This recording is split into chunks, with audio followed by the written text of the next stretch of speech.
Polonia Castellanos, gracias por estar en OK Diario. Muchísimas gracias a vosotros, es un placer. Bueno, están en algunos de los procesos de corrupción más conocidos y más de actualidad, por ejemplo, el del hermano de Pedro Sánchez, al que han conseguido, salvo artimañas de última hora, sentar en el banquillo. ¿Qué le pareció lo del aforamiento exprés del señor Gallardo?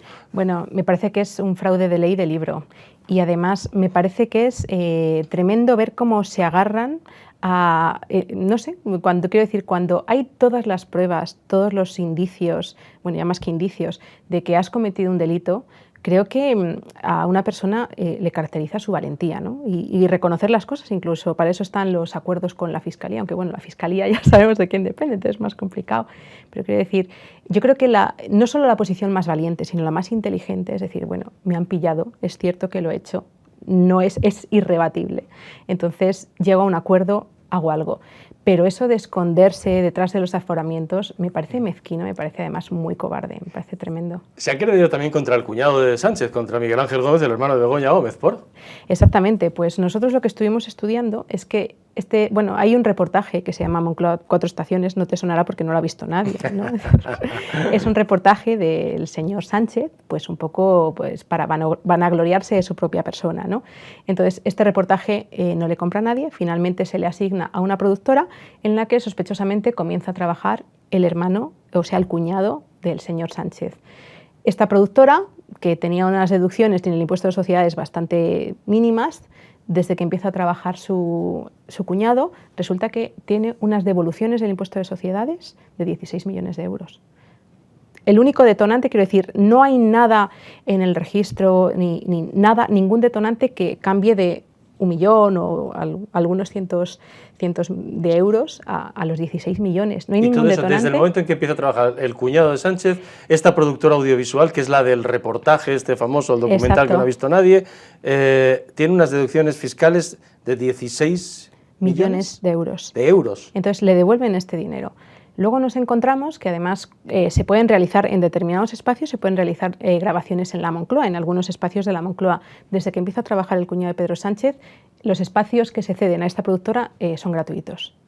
Entonces, evidentemente que hay un trato de favor a esta productora y el único detonante que hemos encontrado, porque hemos mirado el registro mercantil, hemos mirado cosas, es que empieza a trabajar este señor. Esto no ocurría antes de que trabajara el cuñado de Sánchez allí. También se han presentado, ustedes son muy batalladores, contra el expresidente de Correos, Juan Manuel Serrano, ex jefe de gabinete de Sánchez, ¿por? Exactamente, lo que se vislumbra, hay más indicios más que suficientes, claro, nosotros jugamos con indicios, luego se necesita una investigación judicial, que para eso está la instrucción. Una persona pone una querella, pone una denuncia porque hay unos hechos que parece que pueden estar probados, que hay algunas pruebas, aunque sean indiciarias, para que luego haya una investigación judicial que vea si efectivamente hay un delito detrás o no. Nosotros lo que vemos es que desde que entra este señor hay un desfalco evidente en Correos.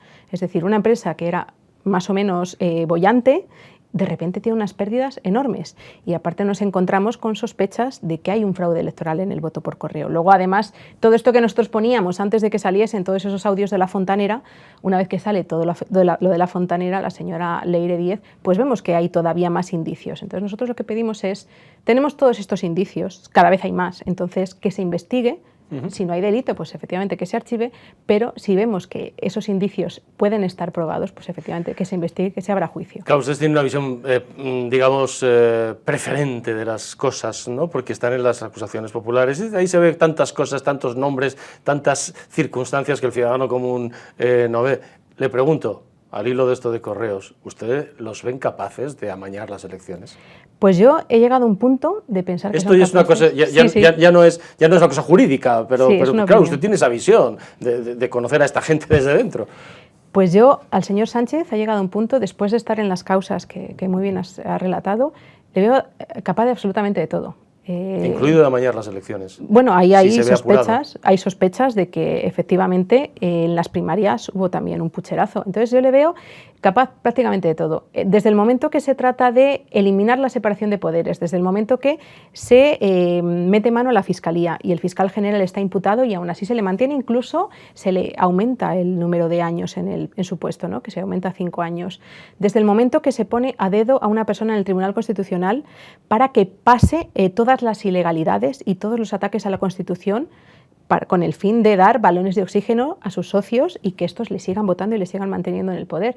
Yo creo que, viendo lo que estamos viendo hoy en día en España, yo le veo capaz de eso y capaz absolutamente de cualquier cosa. Bolaños, claro, dice usted, Bolaños podría ser imputado por falso testimonio. El juez Peinado ha pedido su imputación al Tribunal Supremo, claro, por falso testimonio, siendo el notario mayor del reino. Esto es un récord. Y además es la persona que promueve esta reforma judicial por la que las instrucciones pasarían a la Fiscalía, intentan alargar el plazo del señor García Ortiz, etcétera, etcétera. ¿Qué le sugiere todo este programa? Usted como abogada, además. Pues todas las leyes que se están aprobando están encaminadas a no ser una democracia. Quiero decir, la Fiscalía está en manos del Gobierno, el Tribunal Constitucional está en manos del Gobierno.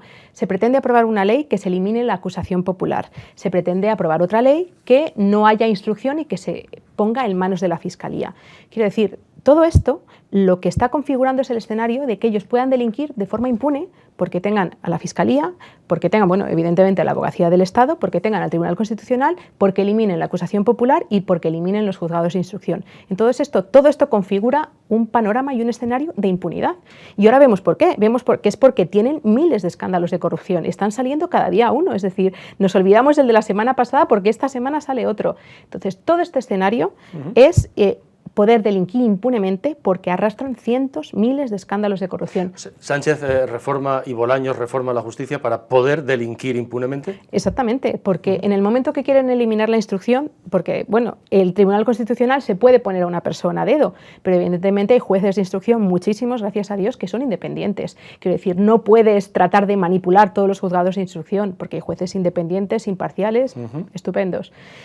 Como no pueden manipular eso, pues lo que hacen es eliminar la instrucción de los jueces y llevarla a la Fiscalía. Como las acusaciones populares son las que han sacado todos estos escándalos y son las que estamos en el caso del hermano, en el caso de Begoña Gómez, etcétera, pues lo que hacen es tratar de eliminar las acusaciones populares, además con efectos retroactivos. Es decir, lo cual es tremendo, porque es vulnerar un principio básico de la ley, que es la irretroactividad. Entonces, se nos dice que si hay alguna duda, siempre estará Pumpido para resolverlas a favor. Exactamente.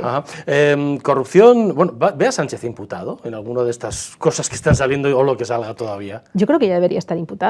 Es decir, Sánchez ya debería estar imputado. Debería estar imputado, por lo menos, insisto, hay un principio legal, que es que la justicia debe ser imparcial y además debe parecerlo. Entonces, para parecer que hay una justicia imparcial y que funciona igual para todos, el señor Sánchez debería estar por lo menos investigado o imputado, que es lo mismo, para ver por qué su mano derecha y su número 2 acarreaban escándalos de corrupción, mordidas, puestos a dedo, prostitución, y él era su compañero y no sabía nada. Entonces, una de dos, o lo sabía y entonces debería estar investigado e imputado, o si no lo sabía, tiene esa responsabilidad invigilando, que se la exigimos a los empresarios y no se la exigimos al presidente del gobierno. Entonces, o bien porque lo sabía, o bien porque si no lo sabía, tenía la responsabilidad de haberlo sabido, debería estar ahora mismo siendo imputado e investigado. Bueno, en derecho está el concepto también de la ignorancia deliberada, que eso supone una responsabilidad también.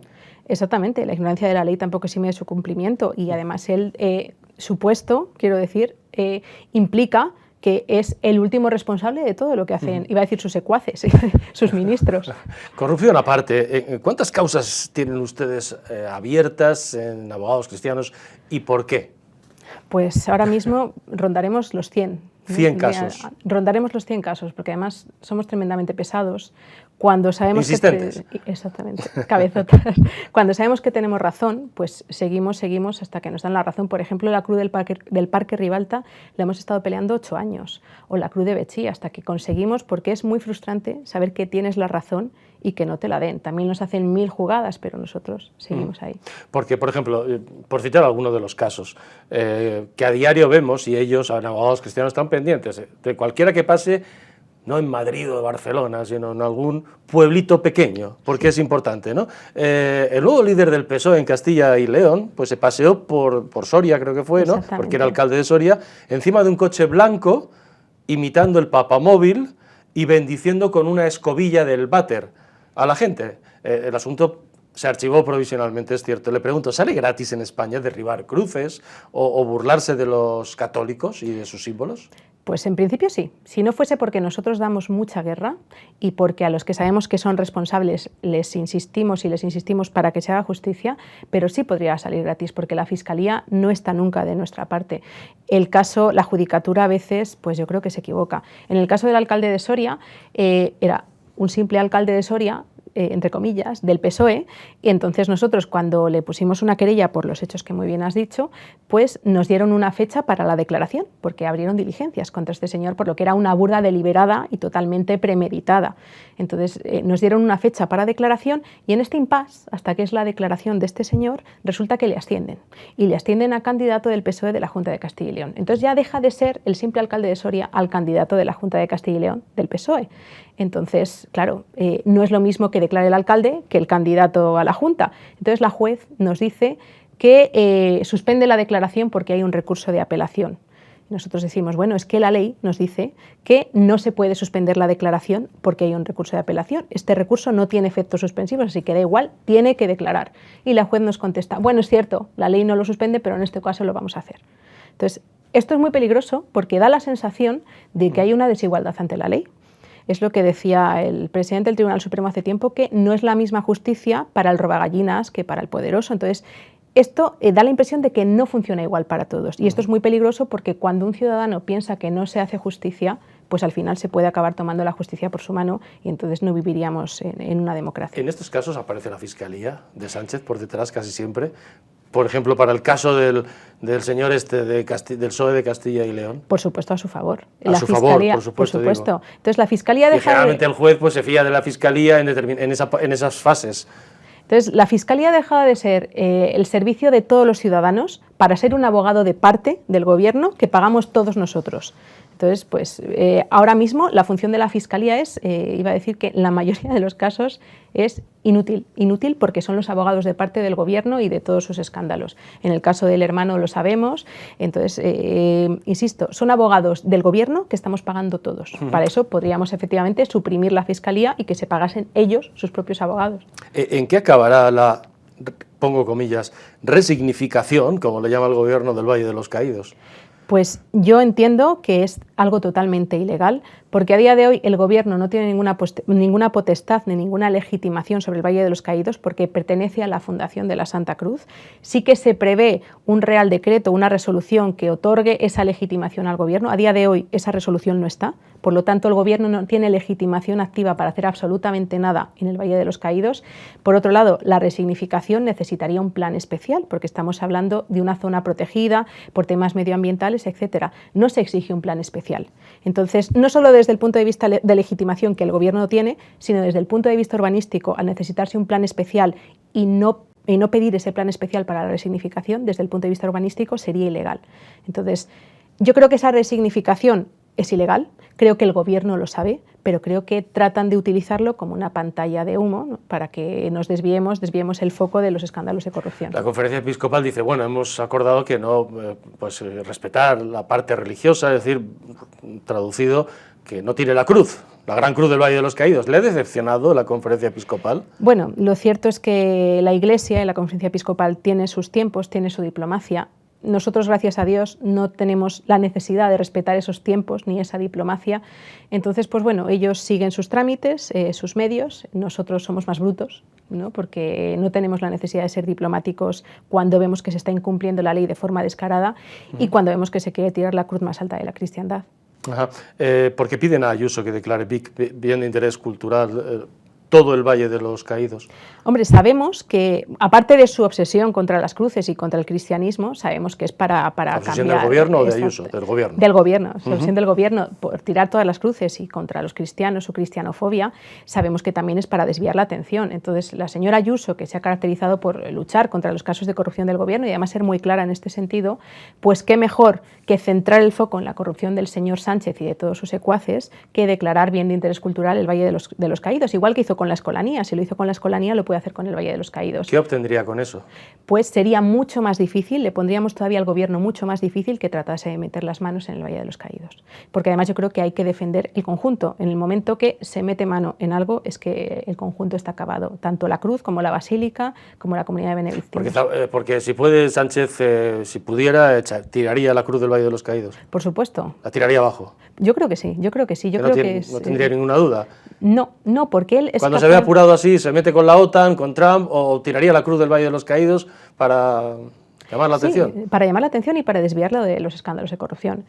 Ya le ha funcionado cuando fue la exhumación de Franco, ya le ha funcionado en otras ocasiones, entonces el francomodín, ¿no? Como todos lo llamamos, pues lo usa bastante frecuentemente. Ahora llega eso que se llaman las fiestas del orgullo, ¿no? Hablábamos de las burlas a los católicos, a los cristianos, fiestas donde se ven, entre otras muchas cosas, pues a lo mejor disfraces de papas, de curas, de monjas.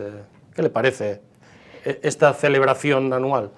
Pues yo creo que no hay necesidad, quiero decir, para celebrar algo no hay necesidad de arremeter contra nadie, ¿no? Pero ha pasado a ser una costumbre que estas fiestas denominadas del orgullo, efectivamente lo que hay es un ataque directo a la Iglesia Católica. Nosotros, por ejemplo, en la profanación de Alcalá, que es un juicio que estamos esperando fecha para juicio ya, pues con la excusa del orgullo y demás, pues lo que hicieron fue entrar en la Catedral de Alcalá de Henares y agredir a los que estaban ahí tranquilamente rezando, por supuesto con la bandera del orgullo LGTBI. Entonces, creo que el estigma o el principio del orgullo LGTBI está empezando a ser el ataque a los católicos y creo que no se puede consentir porque, quiero decir, no sirve para nada evidenciar esta cristianofobia por parte de algunos lobbies. ¿Y lo ve necesario celebrar las tendencias sexuales de cada cual? Pues yo no celebro mi tendencia sexual y creo que no es necesario, ¿no? Además, creo que si lo que buscamos es normalidad de todos, no hay necesidad de, por ejemplo, dar 4 millones de euros para lubricante y preservativos, como se está haciendo en algunas comunidades autónomas, ¿no? No hay necesidad tampoco de poner banderas que no son oficiales y, por supuesto, que a mí lo que más me horroriza es que no hay necesidad de dar adoctrinamiento a los niños. Hace poco en Sabadell veíamos que se estaba financiando con dinero público un taller de sadomasoquismo para todos. Entonces, me parece una absoluta barbaridad y me parece que aquí los más perjudicados son los homosexuales porque se les estigmatiza, ¿no? Porque, vamos, yo entiendo que hay de todo, pero estigmatizarles como el sadomasoquismo, como el perreo binario y cosas así, pues me parece que los más perjudicados son ellos. Ese tipo de cosas en la escuela, la penetración de la llamada ideología de género en la escuela o ideología queer también en la escuela, ¿la están combatiendo ustedes también? Sí, además con muchísimos padres, porque cada vez somos más los padres que nos preocupamos y yo creo que es nuestra obligación de ver lo que dan a nuestros niños, porque yo creo que juegan con eso, ¿no? Que estamos muy ocupados, que trabajamos, que tratamos de conciliar, entonces realmente no te enteras de lo que están dando a tus hijos y es fundamental. En Castellón encontrábamos libros que daban a niños de 11 años de cómo cocinar con semen. Entonces son absolutas... ¿Cómo cocinar con semen? Cómo cocinar con semen. Entonces son absolutas barbaridades. Y nosotros lo que pedimos, sí que es cierto que hay un artículo, el 103 de la Constitución, que habla de la neutralidad de las administraciones públicas. Por lo tanto, este tipo de contenidos estarían prohibidos, en base a la Carta Magna, estarían prohibidos en la escuela pública y en los colegios públicos. Pero nosotros ni siquiera pedimos que se prohíban, nosotros pedimos, bueno, que sean opcionales, que vaya el que quiera, pero que a mí no me obliguen. Igual que la clase de religión no es obligatoria y es religión, que no haya una ideología obligatoria, es decir, a mis hijos que no les obliguen a ver esto y que por lo menos sean opcionales. Entonces, lo único que pedimos es esa libertad, no siendo ni siquiera una religión, sino una ideología. ¿Y esto se cuela también en las comunidades del PP? Se cuelan todas, se cuelan todas. Se cuela en colegios públicos, por supuesto, pero hemos visto que se cuela hasta en colegios concertados, lo cual es muy preocupante porque tú llevas a tus hijos a un colegio concertado pensando que hay una determinada vía, ¿no? Una determinada enseñanza y resulta que después te encuentras con que se están dando estas cosas. ¿En comunidades del PP también? En comunidades del PP, por ejemplo, en Madrid, en El Pilar, hemos visto que se estaba dando de estos contenidos. ¿En El Pilar? En El Pilar. De hecho, lo denunció una madre que acabó sacando a sus hijos del Pilar. Nosotros hemos difundido el vídeo de esta madre. Entonces, a mí me da mucha pena que colegios concertados, colegios con prestigio, colegios públicos, están dando estas clases de adoctrinamiento que, aunque deberían estar prohibidas, nosotros lo único que reclamamos, y los padres, es que sean libres los niños y sobre todo los padres para que aquellos que acudan, que quieran que acudan y los que no acudan. Mujer, abogada, 4 hijos, ¿por qué se metió usted en este lío?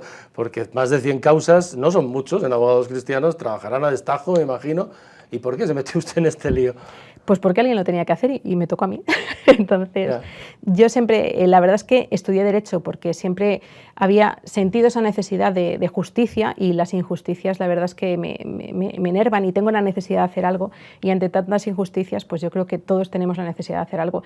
Y creo que ese sentimiento que tengo yo de justicia, no de justiciero, de justicia, creo que lo tendríamos que tener ahora mismo todos los españoles, y a mí a veces me sorprende cómo el carácter español, y me lo dicen amigos de otros países, cómo el carácter español no está haciendo absolutamente nada con todo lo que está pasando. Entonces yo creo que ese sentimiento de justicia con todo lo que está pasando lo tendríamos que tener los españoles y hacer algo ante los escándalos de corrupción y ante todo lo que pasa. Ahora, les llaman ustedes secta y ultraderecha. Sí, ¿Y usted qué dice? La verdad es que no me meto, que me llamen lo que quieran. Estoy por encima de todo lo que me llaman, de todos los insultos. También recibí, a raíz del presentador de la SER, me parece que 800 llamadas en varios días insultándome. Pero la verdad es teléfono? Que a mi teléfono, efectivamente. Porque alguien lo difundiría. El presentador de la SER. El presentador de la SER lo difundió su teléfono para que le llamaran a insultarle. Para que me llamasen a insultarme y a acosarme. El tal que este, ¿no era? Ese, sí, ese. Entonces, pues la verdad es que tengo tantísimo trabajo, que eso es lo bueno, que tengo tanto trabajo que no me preocupan los insultos y yo me dedico a lo mío, y en eso sí me concentro muy bien en lo que tengo que hacer. Además, usted es de Valladolid, vive en Valladolid y a partir de ahí se mueve para toda... Por cierto, ha venido de Valladolid a Madrid, creo, en un AVE sin aire acondicionado, ¿esto puede ser? Exactamente. Agradecida. Porque, agradecida al señor Puente, exalcalde de Valladolid, ministro de la cosa, ¿no? Exacto. Bueno, y hoy no había aire acondicionado, pero es que ayer retrasaron los trenes porque había un problema también en una catenaria o no sé qué. Entonces, todos los días hay cosas. Hoy no había aire acondicionado a las 4 de la tarde con un vagón lleno, era algo totalmente insoportable. Pero es que cuando vas a coger un tren, cuando vas a ir en Renfe, sabes que algo te va a pasar. Y es lo que tiene cuando contratan a las Jessicas y a todas estas. Usted conocerá bien a Óscar Puente, siendo de Valladolid. ¿Le extraña que siga indemne el señor Puente, digamos, con el nivel de vida que lleva? Sí que me extraña. ¿Le extraña? Sí. Sí que me extraña. Efectivamente, en Valladolid nos conocemos todos. El señor Puente en Valladolid no es muy querido, la verdad. Él nunca ha ganado las elecciones él solo, sino que ha tenido que hacer pues, sus componendas, ¿no? Como el señor Sánchez es un buen aprendiz del uno. Entonces, me extraña que todavía no esté investigado ni imputado, y además me extraña mucho porque le veo bastante imprudente. Es una persona que habla mucho y, como dice el refrán, una persona es presa de sus palabras y dueña de sus silencios. Entonces, una persona tan imprudente como el señor Puente, me extraña que siga siendo ministro.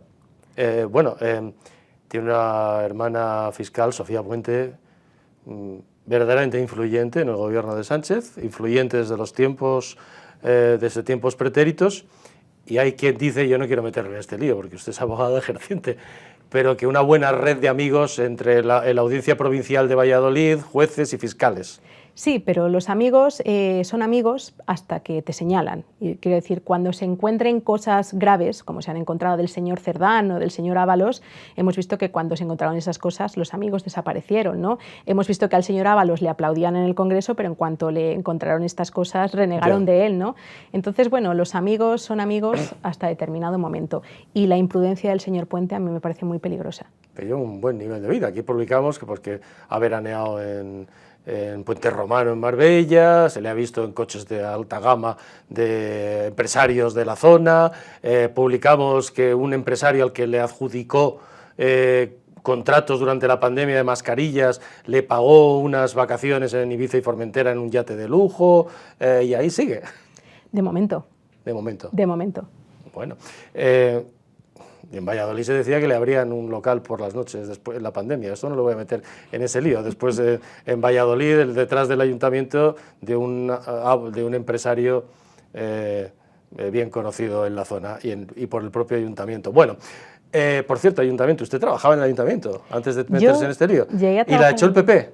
Sí, pero... ¿Y la echó el PP por qué?